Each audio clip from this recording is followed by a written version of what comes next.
বর্তমানে ফিলিস্তিনের ইস্যু কোন কোন স্থান থেকে সর্বপ্রথম ইলমে হাদিসের চর্চা শুরু হয়? আমিও আল্লাহর রহমতে ভালো আছি। শুরু করতে যাচ্ছি আপনাদের প্রিয় অনুষ্ঠানটি আমরা ইসলামকে কতটুকু জানতে পেরেছি। এই আয়োজনে আমি অবস্থান করতেছি রংপুর জেলার অন্যতম একটি জায়গা চরহাট এলাকায়। আর এখান থেকে আজকে যে আমার কাঙ্ক্ষিত প্রশ্নগুলো নিয়ে এসেছি তার সঠিক উত্তরদাতাকে আমরা খুঁজে নেব। প্রতিবারে নেই আজকেও সঠিক উত্তরদাতার জন্য পুরস্কার রয়েছে আমাদের কাছে, মেসোয়াক, টুপি, আতর। আসুন আমরা মাদক খেয়ে না বলি, সুস্থ সমাজ গড়ি। আসসালামু আলাইকুম। ওয়ালাইকুম আসসালাম রহমতুল্লাহ বারাকাতুহু।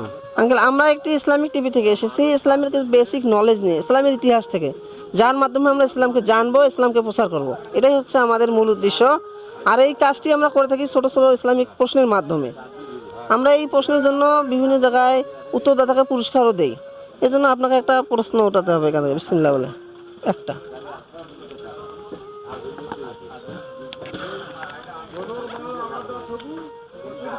আপনার পড়েছে ইসরায়েল রাষ্ট্র কবে প্রতিষ্ঠিত হয়? ইসরায়েল রাষ্ট্র, এই ইহুদি রাষ্ট্রটি ইসরায়েল কত সালে প্রতিষ্ঠিত হয়, মানে স্বাধীনতা লাভ করে? এটাকে স্বাধীনতা তো অনেক পায়। আগে, মানে আমি নির্দিষ্ট বলতে পারবো না।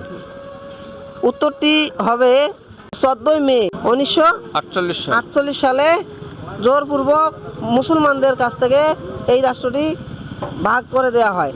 আপনাকেও দেওয়া হচ্ছে আমাদের আইআইটির পক্ষ থেকে একটা আতর। ফিলিস্তিনে তো অনেক নবী রাসূল। হ্যাঁ হ্যাঁ। আপনার প্রশ্ন পড়েছে পবিত্র কোরআনে বাইতুল মুকাদ্দাসকে কি নামে উল্লেখ করা হয়েছে? তো বাইতুল মুকাদ্দাস মসজিদ নামে তো উল্লেখ করে না? হ্যাঁ, বাইতুল মুকাদ্দাস একটি মসজিদ না?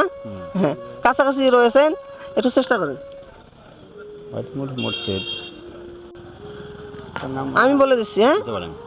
এই বাইতুল মুকাদ্দাসকে কুরআনুল কারিমে কি আকসা, মসজিদুল আকসা নামে উল্লেখ করা হয়েছে। বর্তমানে ফিলিস্তিনের ইস্যু কোন ধরনের ইস্যু? বর্তমান ফিলিস্তিনের যে ইস্যুটি রয়েছে, অর্থাৎ ফিলিস্তিনে গাজাতে যে ইহুদি খ্রিস্টানরা আমাদের মুসলিম ভাইদের উপর অত্যাচার নির্যাতন করতেছে, এইটা আমাদের মুসলমানদের জন্য কোন ধরনের ইস্যু?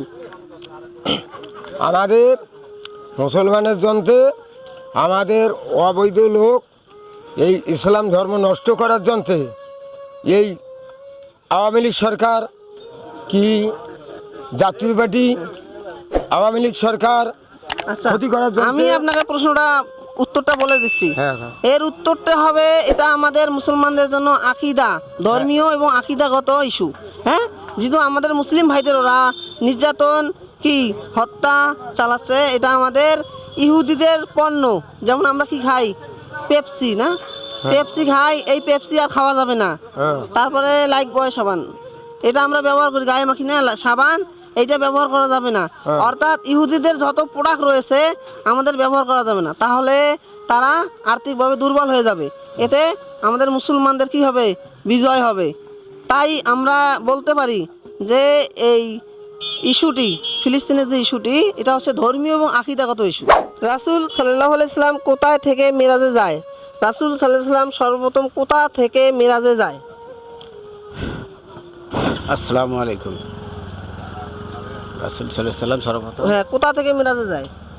মিরাজে কাবা শরীফের থেকে হাতিম থেকে। হ্যাঁ, উত্তরটি সঠিক হয়নি, একটু চেষ্টা করেন। কোথায় থেকে, সর্বপ্রথম কোথা থেকে মিরাজে গমন করে?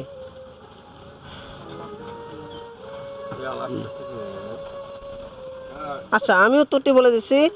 উত্তরটি হবে সর্বপ্রথম মসজিদুল হারাম থেকে আকসা, আকসা থেকে সপ্তম আসমান মানে রাসূল সাল্লাল্লাহু আলাইহি ওয়াসাল্লাম কি করে?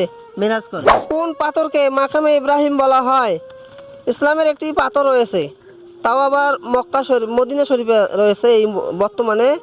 এই পাথরকে কেন মাকামে ইব্রাহিম বলা হয় বলতে হবে আপনাকে। আচ্ছা, আমি সঠিক উত্তর বলে দিচ্ছি। মাকামে ইব্রাহিম পাথর বলা হয় এই কারণে, এই পাথরে দাঁড়িয়ে আমাদের নবী জাতির পিতা ইব্রাহিম আলাইহিস সালাম মক্কা হওয়ার সর্বপ্রথম নির্মাণ করে, এজন্য এই পাথরকে মাকামে ইব্রাহিম বলা হয়। হ্যাঁ, মাকামে ইব্রাহিম। শুকরিয়া। আপনার পড়েছে বাংলাদেশে কোন স্থান থেকে সর্বপ্রথম ইলমে হাদিসের চর্চা শুরু হয়? ইলমে হাদিসের অর্থাৎ হাদিস, যে বুখারী শরীফ, মুসলিম শরীফ, এই হাদিসগুলো বাংলাদেশে শুরু হয় কোন এলাকা থেকে, কোন স্থান থেকে বলতে হবে। সঠিক বলতে পারলাম না ভাই। আচ্ছা, সঠিক নাই জানতে পারি, কিন্তু জানতে হবে আমাদের। হ্যাঁ, এই যে এমন হাদিস আমাদের কোরআনুল কারিমের পরেই হাদিস শরীফ, বুখারী মুসলিম শরীফ, হাদিসগুলো আমাদের জানতে হবে, কারণ কোরআন শরীফে পূর্ণাঙ্গ ইসলাম রয়েছে, কিন্তু ছোট ছোট বিষয়গুলো আমাদের রাসূল ইসলাম দিক নির্দেশনা দিয়েছে। এই দিক নির্দেশনাগুলো জানার জন্য আমাদের হাদিস দেখতে হবে। আর এই হাদিসের চর্চা শুরু হয় বাংলাদেশে প্রথম ঢাকা সোনারগাঁও থেকে। ঢাকা সোনারগাঁও থেকে। শুক্রিয়া ভাই।